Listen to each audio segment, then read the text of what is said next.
আমাদের দেশের কারোর মাথায় এরকম বুদ্ধি নাই। তারা একটা তরল পদার্থ রেখে দিল একটা বাক্সের ভিতরে। এবার দেখেন এখান থেকে কি হয়ে যায়। দেখুন আস্তে আস্তে ফোলা শুরু করেছে, আস্তে আস্তে ফুলতে ফুলতে এক সময় এটি ফোমের মতো হয়ে যাবে। দেখুন কিভাবে ফুলতেছে। মাত্র 1 মিনিট লাগে এই কাজটা করতে। তাদের মাথায় যে এত বুদ্ধি তা না দেখলে বিশ্বাস করা যায় না। দেখুন কয়েক সেকেন্ডের মধ্যে কতখানি ফুলে গেল।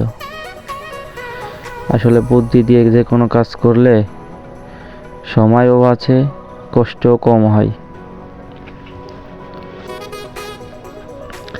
আপনারা যারা অল্প সময়ে কাজ করতে চান তারা বুদ্ধি করে কাজ করবেন, দেখবেন অল্প সময়ে অনেক কাজ করা যাবে।